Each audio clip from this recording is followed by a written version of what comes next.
Welcome back to The Price of Business. I'm your host, Kevin Price, talking to you about you and your business. So I'm going to talk a little bit about what's happening on the political front with a spokesperson for the NRCC. I'm going to be spending some time with Zach Hunter, and he's a regional press secretary for them. And how are you doing today, Zach? I'm doing well. How are you? Well, thank you. What region are you in? Well, I've got half of the country. I got the Midwest and the West, so I cover pretty much everything west of the Mississippi River.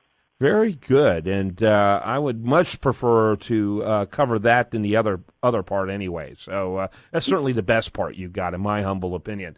Talk a little Totally bit. Agree. Talk about first of all, it's interesting. I don't know if everyone realizes it, but the reality is that when a party is trying to get people elected, they kind of have to have a priority list. People that, where they can hit certain vulnerable candidates. They can't treat every race the same. If they do that, they'll lose far more races than they want to lose. They'd love to be able to give the same amount of time, energy, and resources to every one of their nominees, but they can't, reality just doesn't let them do that. But what are some of the criteria that goes into choosing your hot races?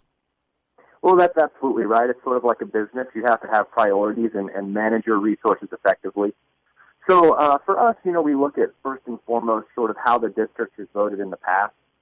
If this is a district that has been elected, has elected a Democrat for the last 20 years, it's probably not going to go Republican next year.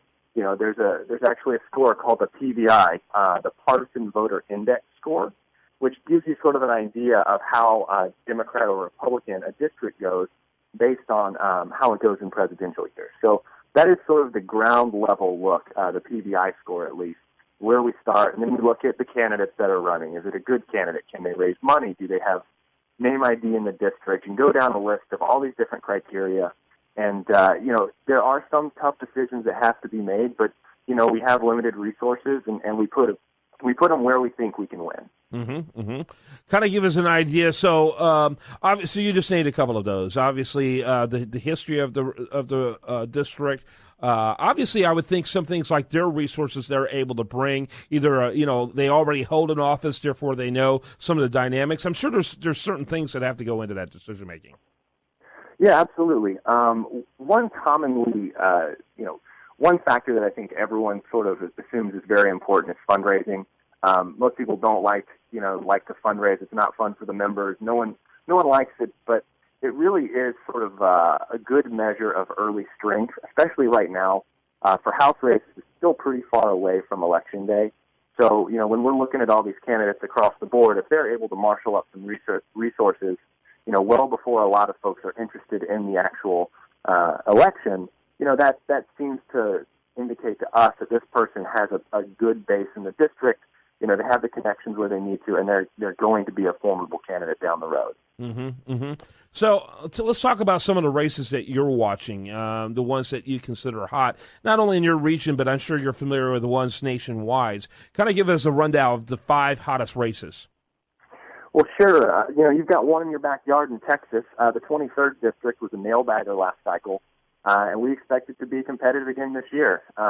Congressman Will Hurd, he's an incumbent Republican. He's doing a great job for the district, but he's facing former Congressman Pete Gallego, who he beat last year. So this was one of the top races in the country last year. Very, very competitive. The district is very competitive, by its very nature. The fact that the Democrat running is a former congressman means that he's going to have a little bit better base to jump off of than some other candidates with less name ID. So, right in your backyard, you've got a pretty big one. In Arizona, there are a couple hot races. The biggest one, I think, is Arizona's 1st district. That's been a seat that Democrats have been able to hold. It's very, very competitive, but they've had an incumbent in there who's managed to hold it through some very big GOP waves. And that incumbent actually decided to run for Senate, Ann Kirkpatrick. She's running against Senator McCain. So now the House seat is an open seat. So she was very, very strong, and now she's gone, which makes us feel really good about picking that seat up. And you feel like Republicans should be able to inherit that one?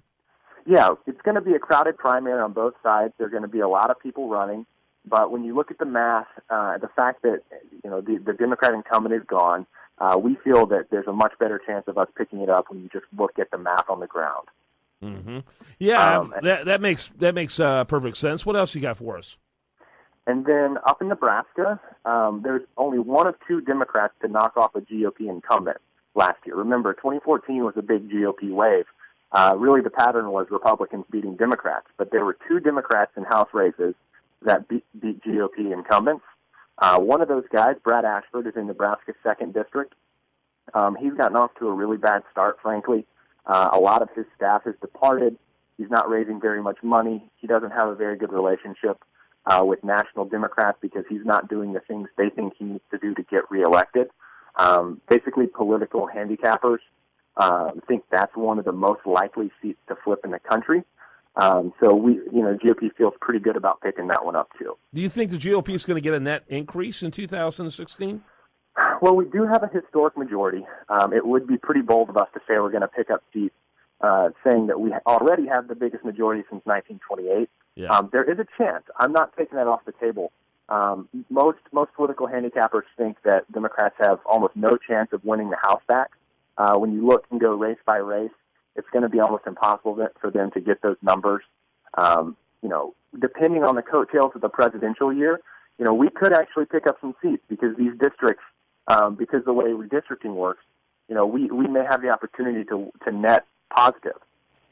Yeah, that would be interesting. That sure would be an interesting phenomenon. And it appears that that Republicans are pretty poised for keeping the U.S. Senate as well. I know that's not your neighborhood, but I'm sure you're watching that as well. Right, we are, and obviously that affects us down ballot, so it is something we pay fairly close attention to. We've got some pretty good recruits in Senate, in some of the few open Senate seats. For example, in Nevada, Congressman Joe Heck, he vacated his House seat or is not running for re-election in his House seat and is running for Senate, and he's an incredibly strong candidate. So we, are looking at a primary to hold his seat. So it definitely affects the House race when these guys jump up to run for Senate. So, I do think that the Republicans have a good chance of holding the Senate. A lot of it's going to depend on national mood, but I think, 2016 is not going to be 2008, and it's not going to be 2012. So we're pretty hopeful. Yeah, that's interesting. Any surprises you're looking out for? Well, right now there's a big redistricting battle going on in Florida. I don't know if you guys have been paying attention to that, but the court mandated that there are a few districts that need to be redrawn. So that could change the makeup of the state a little bit. They're not going to redraw the entire map. It's only going to affect a handful of seats, but it will shake things up. So we don't know what those maps are going to look like. We're waiting just like everyone else to see how that shakes out. Very good. Thanks so much for being with us, Zach. I appreciate it. And be interesting to see how this pans out, 2016. And again, Zach Hunter, he is Regional Press Secretary for the NRCC. You can go to nrcc.org. That's National Republican Congressional Committee, nrcc.org. Thanks, Zach.